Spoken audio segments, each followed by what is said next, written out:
Hello, my name's Jeff Jackson. I'm a paramedic with Muskogee County EMS. Today we're going to cover a topic of medication-assisted intubation, procedure that we use here to help secure people's airway when they are in respiratory compromise, such as respiratory failure. It could be respiratory distress leading into respiratory failure. We're going to cover some of the medications that we use and some of the intubation techniques that we use to secure a proper airway. Some of the medications we'll be covering today is going to be some fentanyl, also use of etomidate and Versed for sedatives, along with succinylcholine, rocuronium, and vecuronium for paralytics. Depends on the downtime that we need the patient to be paralyzed. I'm Jeff and this is Mike. Today we're going to be covering our skills for medication-assisted intubation. We have a trauma patient that was involved in a auto pedestrian accident. Upon arrival, the patient would only respond to a painful stimuli. The patient was having agonal breathing with that, so therefore the patient was rapidly extricated off the roadway and put into the back of the ambulance for further assessment and treatment. With the patient having the agonal breathing, we went ahead and secured the airway at this time with a OPA. We went ahead and put a C-collar in place for spinal precautions. We're going to go ahead and assist the breathing of the patient with a bag valve mask. We're going to give a breath to help assist his oxygenation and ventilation status with a breath about every 10 to 12 breaths a minute. We went ahead and hooked up nasal cannula to high flow oxygen to the patient, because this patient is going to be a potential patient to have the airway secured. And so what we want to do with the high flow oxygen is we want to provide a nitrogen washout. So we got that into position. So once that has been done, we're going to be getting a set of baseline vitals on the patient.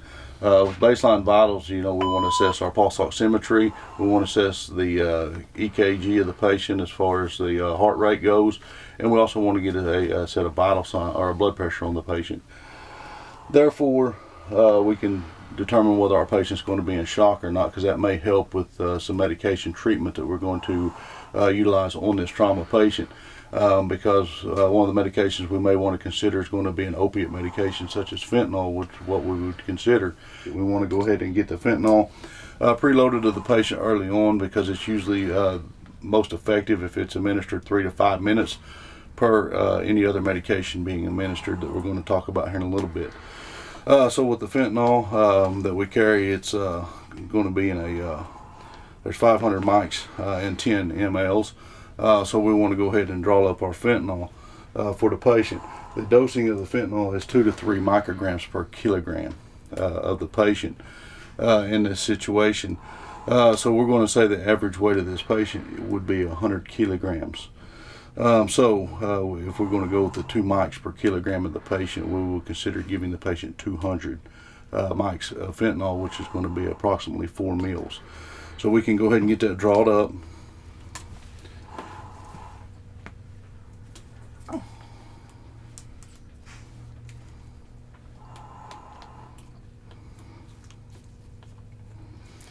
And now that we got the 4 mils drawn up, we're going to go ahead and administer it to the patient at this time. Again, we'll give this medication over 30 to 60 seconds. Once that has been administered, at this time we want to go ahead and prepare our equipment for intubation. So while we do that, we're maintaining our oxygen level and keeping an eye on our heart rate of the patient. I'm going to take over ventilations while Mike can prepare his equipment for the intubation. Okay, got that. I'm going to go ahead and elevate the head of the bed and prepare the patient. I'm going to get my intubation stuff together while kind of Jeff goes over verbally how we assess for the difficulty of intubation from a patient. I'm elevated about 30 degrees here. Okay, go ahead, brother. With the head of the bed being elevated, that gives you a better visualization of the vocal cords during laryngoscopy. Once we have the head of the bed elevated, we also want to check a Mallampati score of the patient if all possible. If not, we can use the 3-3-2 rule to determine the difficulty level. If the patient is going to be deemed difficult, we want to have other equipment readily available in case we need it. We may choose to use a video scope initially on this patient to get a successful achievement with our first attempt on the intubation. We will have on standby a King Airway and also a cric kit in case we do need to do a cric on the patient.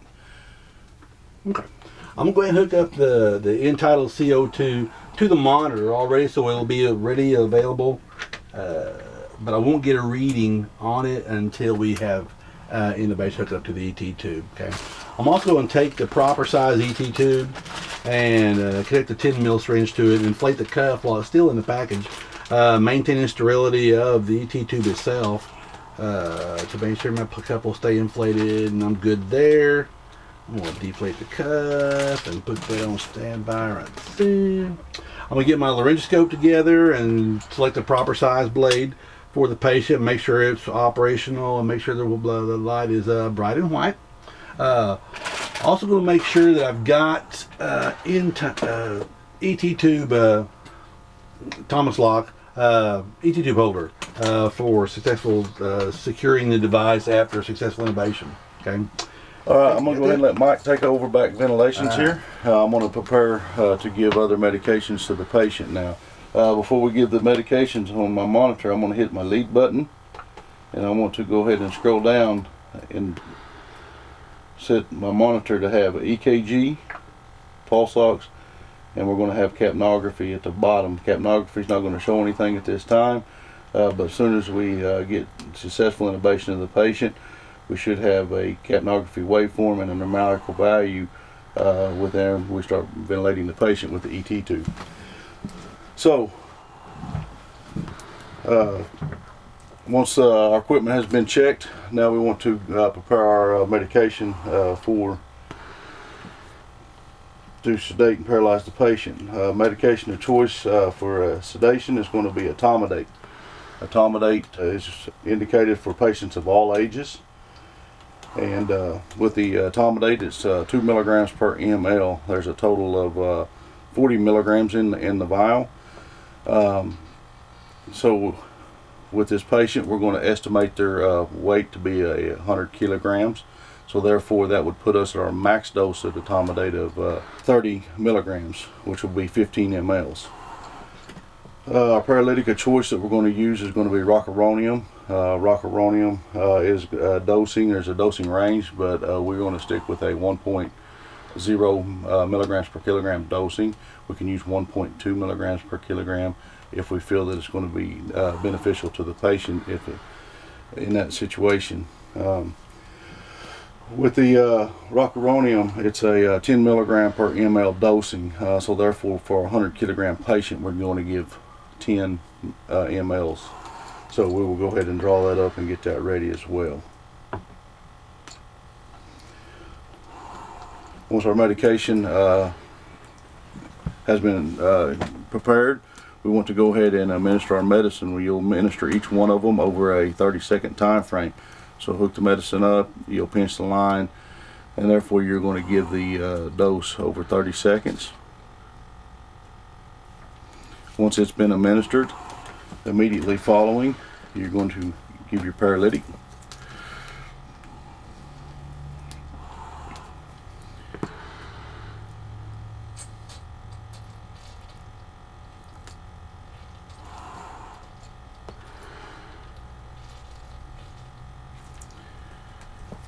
And as the medicine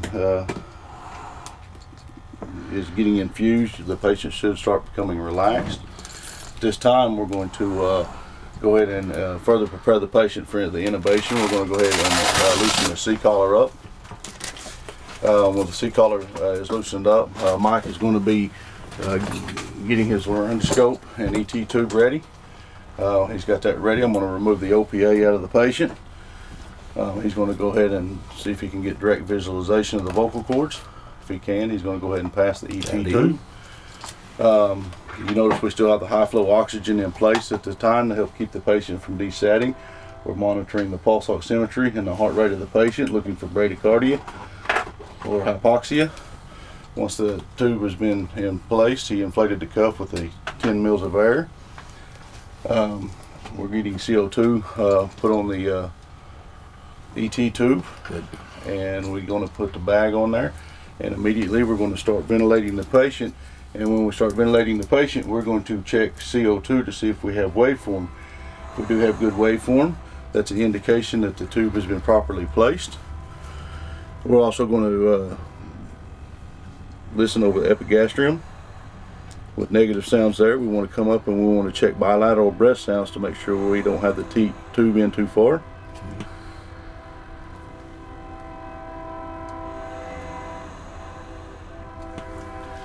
Alright, we got good bilateral breath sounds, so now that we confirmed that the tube is in place, I'm going to take over ventilations of the patient.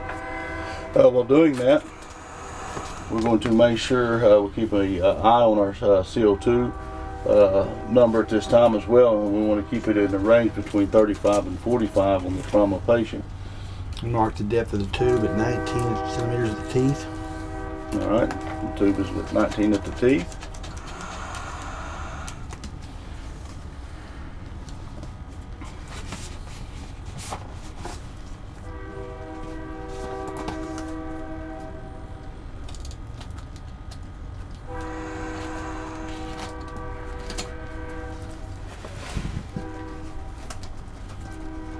Okay, tube secure. Once Mike has the tube secured, we want to go ahead and try to get the C-collar put back in place on the patient. Okay, we're all secure. Once that's all secured, I'm going to turn the airway back over to Mike. At this time, we would consider some post-management treatment for the patient. Depends on the distance you have to get the patient to definitive care. If the patient can get to definitive care within 30 minutes, usually you will not have to follow up with any paralytics, because with the rock it's usually good up to about 30 minutes. You may want to consider using a sedative, though. We can at this point go to a Versed, would be what we consider to continuing sedating the patient with. If you're out in the rural area, you may consider not only the sedative, but you may want to consider other paralytics, such as something as becuronium, that's going to give the patient a longer downtime of paralysis till you can help get them to definitive care. At that point, once post-management has been initiated to the patient, then you would have a rapid transport to the facility that you're going to.